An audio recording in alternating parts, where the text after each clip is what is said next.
Bulletin का बाकायदा आगाज करें। आपको बताएं कि वफाकी हुकूमत ने चीफ इलेक्शन कमिश्नर से इस्तीफे का मुतालबा कर दिया। वफाकी वज़रा शिबली फराज और फवाद चौधरी के साथ प्रेस कॉन्फ्रेंस में वफाकी वज़ीर तालीम शफकत महमूद ने कहा, इलेक्शन कमीशन नाकाम हो चुका, न्यूट्रल एम्पायर का किरदार अदा नहीं कर रहा। लोगों का एतमाद इलेक्शन कमीशन से उठ चुका है। नया इलेक्शन कमीशन बने जिस पर सबका एतमाद हो। चीफ इलेक्शन कमिश्नर और इलेक्शन कमीशन के अराकीन फौरी इस्तीफा दें और पार्लियामान को मौका दिया जाए कि नया इलेक्शन कमीशन तश्कील दिया जाए जिस पर सबका एतमाद हो। इलेक्शन कमीशन के खिलाफ कोई रेफरेंस दायर नहीं करेंगे। शहबाज गिल पर हमले पर उनका कहना था, तशद्दुद का अंसर नून लीग में मौरूसी तौर पर मौजूद है।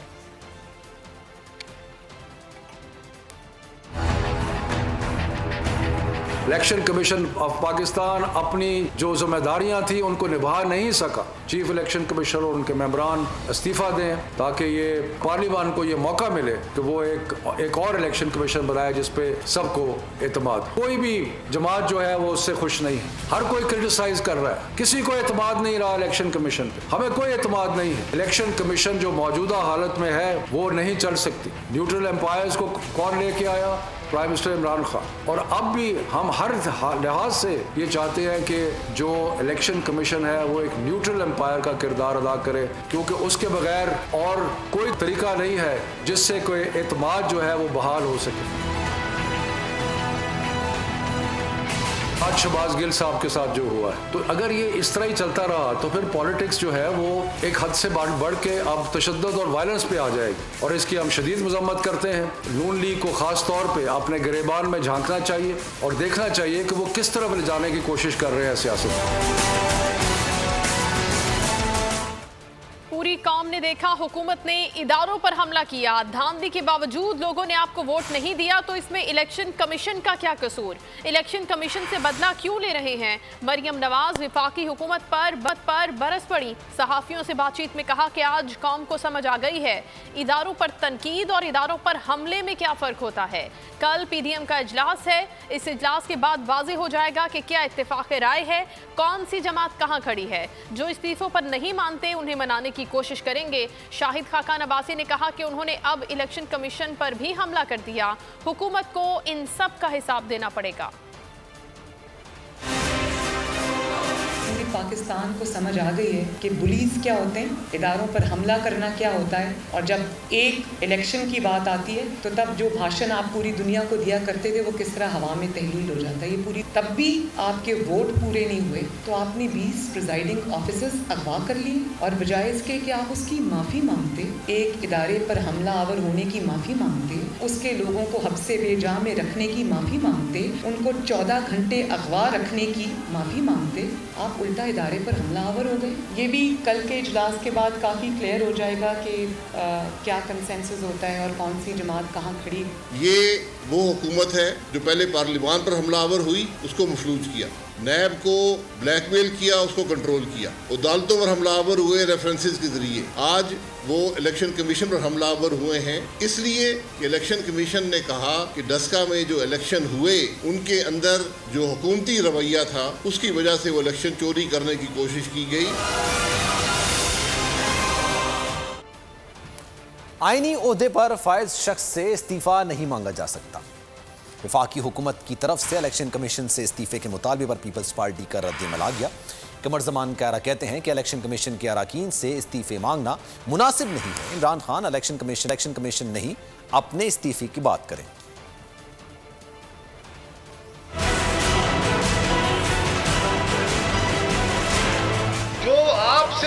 खान साहब इस्तीफा मांगा जा रहा है, पहले उसकी बात करें। वो इन्होंने बनाया था, वो कॉन्स्टिट्यूशनल ऑफिस है, उस ऑफिस के खिलाफ अगर किसी को शिकायत है, मुझे है तो मेरा भी वो रास्ता है, वजीर आजम को है तो उनका भी वही रास्ता है। उस आईनी ओहदे से किसी से इस्तीफा नहीं मांगा जाता। इलेक्शन कमीशन ने अगर दस्का के इलेक्शन में आपका हुक्मनामा नहीं माना, आपके डाके को एक्सपोज कर दिया है, तो उसका मतलब ये नहीं है कि आप अपने आईनी इदारों के ऊपर चढ़ दौड़े। इलेक्शन कमीशन क्या इमरान खान साहब की ख्वाहिश के मुताबिक उनका बंदा डिक्लेयर कर देता? क्या उनके कहने के मुताबिक सारे फैसले करता? अब इलेक्शन कमीशन से इस्तीफे मांगते हैं खान साहब, अब बाकियों से नहीं मांगे, अब तो आपके इस्तीफे का टाइम है और बहुत जल्द है।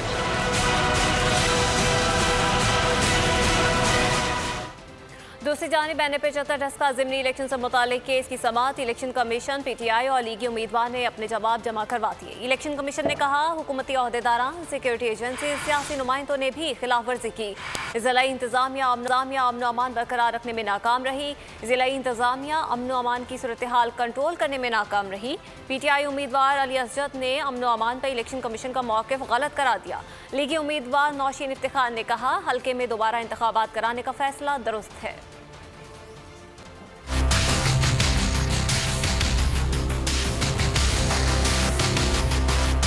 पंजाब हुकूमत ने मनपसंद अफराद तयनात किए। डस्का ज़िमनी इलेक्शन को मुतनाज़ बनाया गया। इलेक्शन कमीशन का सुप्रीम कोर्ट में जवाब, PTI और लीगी उम्मीदवार ने भी जवाब जमा करा दिया। इलेक्शन कमीशन ने कहा कि हुकूमती अहदेदारों ने ज़ाब्ता अखलाक पामाल किया। सिक्योरिटी एजेंसीज और सियासी नुमाइंदों ने ज़ाब्ता अखलाक की खिलाफ वर्जी की। जिला इंतजामिया अमन व अमान की सूरत हाल कंट्रोल करने में नाकाम रही।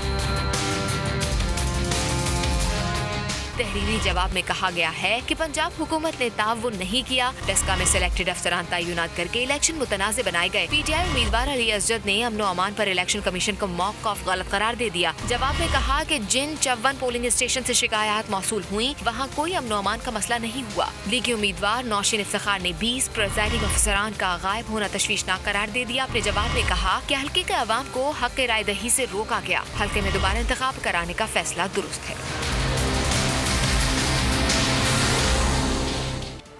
ज़िमनी इलेक्शन और सेनेट इलेक्शन का बॉयकॉट करते तो हम धरने में बैठे होते और इमरान खान खुशियां मना रहा होता।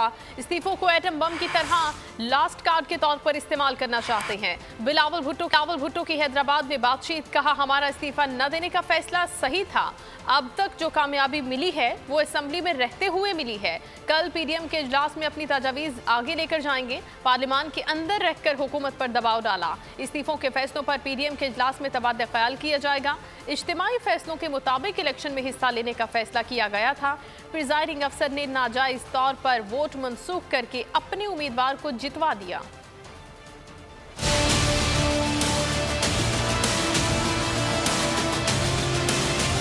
इज्तिमाई कंसेंसस से जो फैसला लिया गया वो ये था कि हम बाय इलेक्शन में भी हिस्सा लेंगे, हम सेनेट इलेक्शंस में भी हिस्सा लेंगे, मिल के इनका मुकाबला करेंगे। अगर हम सेनेट इलेक्शंस का पहला राउंड और सेकंड राउंड को बॉयकॉट करते तो हम आपके साथ तो धरना में बैठे हुए होते, मगर खान साहब खुशियाँ मना रहा होता। इतना दबाव, जितना शिकस्त हमने हुकूमत को दिलवाया है वो पार्लियामान के अंदर में रहकर ये किया है। जो भी फैसले होंगे वो कंसेंसस के साथ होंगे, वो पूरी PDM के फैसले होंगे और इंशाल्लाह ताला फिर हम सब उन पे अमल करेंगे। पूरा पाकिस्तान के सामने जो धांधली हुआ चेयरमैन सेनेट के इलेक्शन में वो आपके सामने है। जिस तरीके से 7 जायज़ वोट रिजेक्ट हुए, एक धांधली करके जायज़ वोटों को बाहर फेंक के इन्होंने कुछ शॉर्ट टाइम के लिए सादिक सिद्रानी साहब को इस कुर्सी गलत तरीके से दिलवाए हैं। हम इंशाल्लाह ताला अदालत में जाएंगे।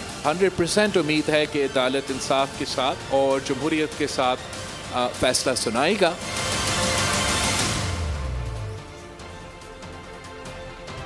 हुकूमत नाअहल और मरियम को छूट मिल गई।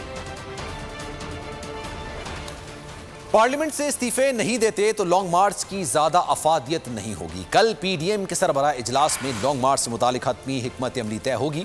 PDM सरबराह मौलाना फजल रहमान की पेशावर मीडिया से बातचीत, कहा लॉन्ग मार्च की टाइमिंग PDM तय करेगा और लॉन्ग मार्च कोई एक दिन का नहीं होगा।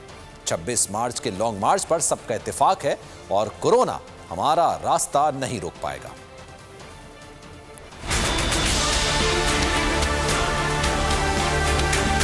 तमाम पार्टियां लॉन्ग मार्च में हिस्सा लेने के लिए बिल्कुल तैयार हैं और उनके वर्क।